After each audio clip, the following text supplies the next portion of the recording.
સ્વાગત છે તમારું આપણી ચેનલ રંજનની રસોઈમાં। તો આજે આપણે બનાવવાના છીએ મેંદાના લોટની પૂરી। તો એના માટે મેં અહીંયા સૌપ્રથમ 3 વાટકી જેવો મેંદાનો લોટ લીધો છે અને વજનમાં જોઈએ તો 250 ગ્રામ જેવો લોટ લીધેલો છે। તો હવે આ લોટની અંદર આપણે સ્વાદ અનુસાર મીઠું એડ કરશું।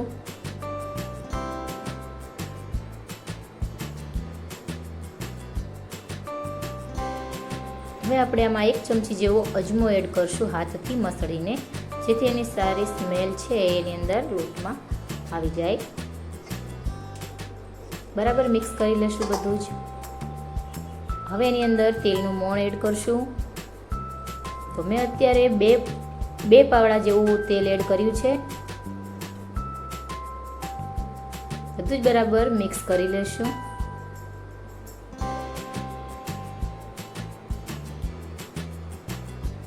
તો સરસ એવું મિક્સ થઈ ગયું છે, જોઈ શકો છો તમે।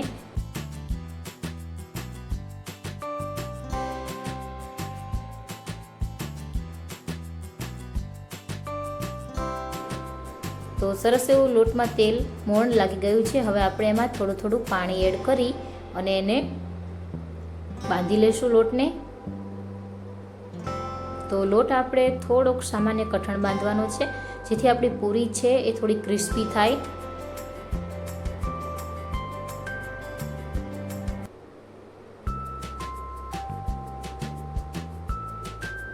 હવે આપણે પાણીની મદદથી મુઠ્ઠીથી એને ગૂંદવાનો છે અને બરાબર રીતે મસળી લેવાનો છે, જેથી લોટ છે એકદમ સોફ્ટ અને કૂણો પડી જાય। સારી રીતે મસળવાનો છે લોટને। જેટલો સારી રીતે લોટ મસળશો એટલી જ પૂરી સરસ બનશે અને લોટ પણ સરસ સોફ્ટ થઈ જશે। તો સરસ એવો લોટ આપણો બંધાઈ ગયો છે, મસળાઈ ગયો છે। હવે એમાં 1/2 ચમચી તેલ એડ કરી અને એને ફરી એકવાર થોડોક મસળી લેશું।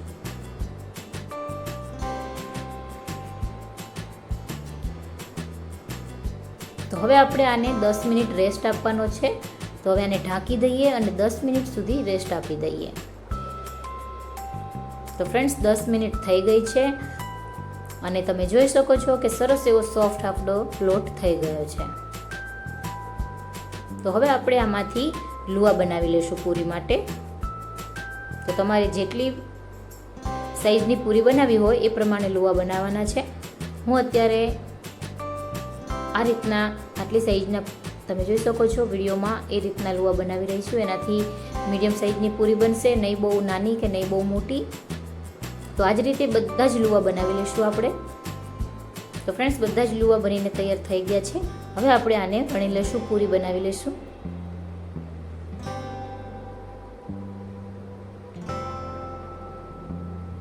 વણી લઈએ હવે આને। જરૂર પડે તો લોટનો ઉપયોગ કરી શકો છો। બધા થોડોક લોટ એડ કરી અને પૂરીને વણી લેશું। પૂરી છે જેટલી બને એટલી પાતળી વણવાની છે ફ્રેન્ડ્સ, તો એકદમ સરસ ક્રિસ્પી બનશે।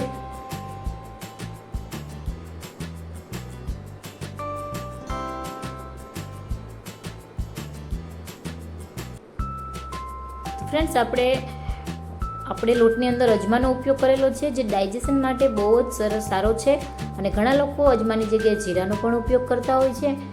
પણ જો તમે ક્યારે અજમાવાળી પૂરી ના બનાવી હોય તો જરૂરથી આ પૂરીને જરૂરથી ટ્રાય કરજો।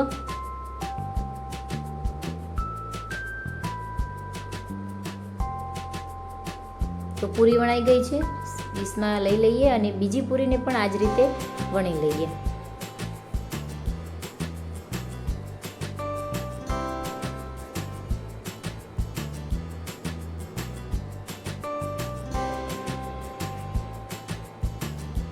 તો જોઈ શકો છો તમે એકદમ પાતળી પૂરી બની છે, મીડિયમ સાઈઝની બની છે।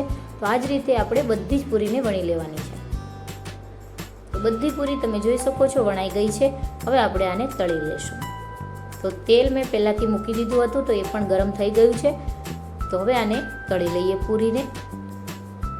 તો તમે જોઈ શકો છો ફ્રેન્ડ્સ કે આપણે એકદમ પાતળી પૂરી બનાવી છે, જેના કારણે તરત જ તળાઈને ઉપર આવી રહી છે। અને પાતળી પૂરીના કારણે આ પૂરીને તળાતા બહુ વાર પણ નહીં લાગે। આપણે વધારે પડતી બ્રાઉન નથી કરવાની અને ગોલ્ડન બ્રાઉન કલરની સહેજ લાલ કલર આવે ત્યાં સુધી જ તળવાની છે। ક્રિસ્પી થાય ત્યાં સુધી તળશું આપણે.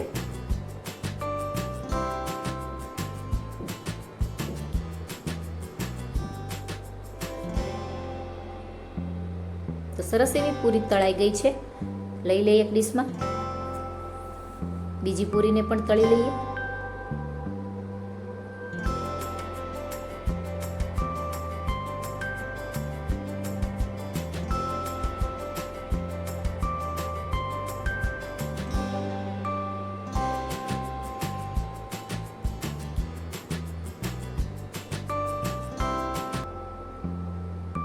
તો પૂરી સરસ તળાઈ ગઈ છે.